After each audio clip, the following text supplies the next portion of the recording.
Back to the channel. So आज के इस वीडियो में हम हमारी third unit which is personality इसको आगे बढ़ाएंगे।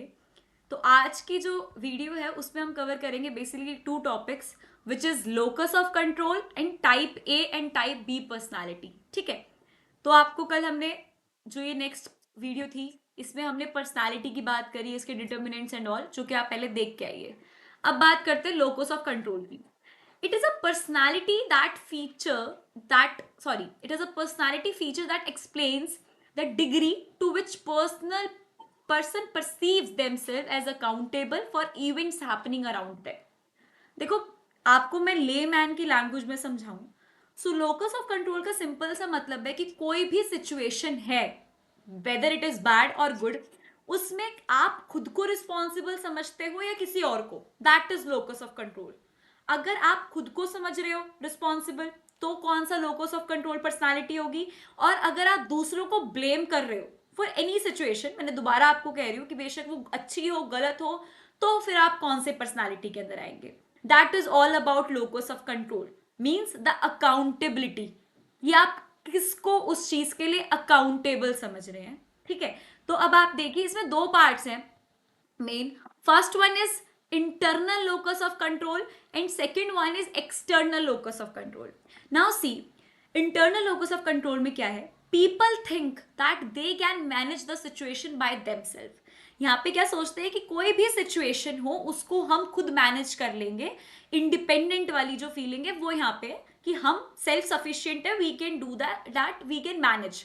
Okay, external locus of control क्या कहता है, people think that they can not manage the situation by themselves. छोटी से छोटी सिचुएशन हो या बड़ी से बड़ी हो, दे ऑलवेज थिंक कि हमसे नहीं हो पाएगा या हम ये नहीं कर पाएंगे अकेले। That is external locus of control. आप खुद को अकाउंटेबल नहीं समझ रहे, आप खुद को इतना सक्षम नहीं समझ रहे। दो अलग अलग टाइप की पर्सनालिटी हो गई। ठीक है, आप मेरे को कमेंट सेक्शन में जरूर बताएंगे कि आप कहाँ लाए करते हैं, इंटरनल में या एक्सटर्नल लोकस ऑफ कंट्रोल में। Okay, now the second point of internal locus of control is consider themselves responsible for everything. अगर इन लोगों के साथ कुछ होता है तो वो अपने आप को ही उसका रिस्पॉन्सिबल समझते हैं। अगर कोई गलती है तब भी वो किसी और को ब्लेम नहीं करेंगे, वो खुद को ब्लेम करेंगे कि हाँ मेरी गलती है, मेरी लापरवाही है, कुछ और भी सिचुएशन है तो मैं रिस्पॉन्सिबल हूँ, किसी और पे उंगली नहीं उठाएंगे। That is internal locus of control. Don't blame others. मैंने जो ये पॉइंट्स दिए हैं ये आपको प्रॉपर पॉइंट्स नहीं दिए, ये सिंपल एक हिंट है कि ये तो आपके आंसर के अंदर जरूर कवर होना चाहिए, वो मेजर पॉइंट्स है। ठीक है, और एक्सटर्नल सेज ब्लेम अदर्स। बेशक कुछ अच्छा हो रहा हो, गलत हो रहा हो, और मेनली गलत पे करते हैं दूसरों को ब्लेम, क्योंकि ब्लेम होता है कि जब कुछ गलत हो रहा है तब आप दूसरे पे उंगली उठा रहे हैं, अच्छे में तो अपने को ही हम सोचते हैं। सो ब्लेम अदर्स। और ये इनके अंदर एक और क्वालिटी है कि बिलीव इन फेट और लक। ये हार्ड वर्क पे इतना बिलीव नहीं करते जितना कि ये लक पे बिलीव करते हैं। ये सोचते हैं कि जो लिखा होगा या जो किस्मत में है, ये वो वाली बातें करते हैं। इनको ये नहीं होता कि हमने मेहनत करनी है। ठीक है, different personality. Now internal locus of control, third point, more active in decision making. अब जब इनको पता है कि हमने ही सब कुछ करना है, we are responsible for our work, so इनको क्या है कि हम खुद डिसीजन मेकिंग करेंगे, अपने निर्णय खुद लेंगे अपने लिए। एंड ये सोशल एक्टिव है, अपने आप सारी चीजें करेंगे। एंड जो एक्सटर्नल लोकस ऑफ कंट्रोल है, सबसे पहले तो ये डिसीजन मेकिंग में बिल्कुल ध्यान नहीं रखेंगे, कोई सामने वाला कह देगा तो ये काम कर लेंगे। Not satisfied with their job, ना अपने काम में सेटिस्फाइड होते और काम में भी बहुत कम इनकी इन्वॉल्वमेंट होती है। So this is internal locus of control and external locus of control, different personalities. अब आपको बताना है कि आप कहाँ लाई करते हैं। Okay, this is the very first topic आज की वीडियो का। उसके बाद हम बात करेंगे type A and type B की पर्सनालिटी की। ये भी डिफरेंट टाइप के लोग हैं। सबसे पहले हम बात करेंगे टाइप ए पर्सनालिटी के लोग। अब जितने भी हम पर्सनालिटी के टाइप्स पढ़ेंगे, अभी हमने बात करी उसकी लोकस ऑफ कंट्रोल की, अब हम बात कर रहे हैं personality type A type B. आगे हम बात करेंगे बिग 5 ट्रेट्स की, फिर हम बात करेंगे MBTI की। तो ये अलग अलग तरीके से हम लोगों की पर्सनालिटी को जानना चाह रहे हैं, उसको हम स्टडी कर रहे हैं। ठीक है, आपको ये पता होना चाहिए कि हम एक्चुअल पढ़ क्या रहे हैं। Now personality type A people से first one, seem to always be moving. इनको हमेशा काम करते रहना पसंद है। दे ऑलवेज वॉन्ट कि हम खाली निचलाए नहीं बैठ सकते, एवरी टाइम दे वॉन्ट कि हम कुछ ना कुछ करते रहें. Usually walk and eat rapidly, इनको चलने की, फिरने की और खाने पीने की भी इनके अंदर आदत होती है. Third one, are always trying to do several thing at once. वो एक टाइम पे 5 चीजें करने के लायक होते हैं, मतलब वो एक टाइम पे एक चीज नहीं, कम से कम 5-6 चीजें अपनी साइमल्टेनियसली करते रहेंगे, क्योंकि they are very active, legit very active. Then are have problems relaxing, often feeling it is time wasted. This is a very major point, and I am having this type of person in my life. मेरी मम्मा बिल्कुल same exact ऐसी ही हैं. Have problems relaxing, उनको relax करने में बहुत बड़ी प्रॉब्लम है. She can't relax. Why so? Because उनको लगता है कि आराम करना तो टाइम वेस्ट करना है, इतने टाइम में तो बहुत कुछ हो सकता था. सो ये जो लोग हैं वो टाइप ए पर्सनालिटी में आते हैं, जिनसे रेस्ट नहीं करा जा सकता. ओके, आप भी मेरे को कमेंट सेक्शन में बताइए कि आपके लाइफ में कोई ऐसा है जो कि टाइप ए पर्सनालिटी का है, या आप खुद है.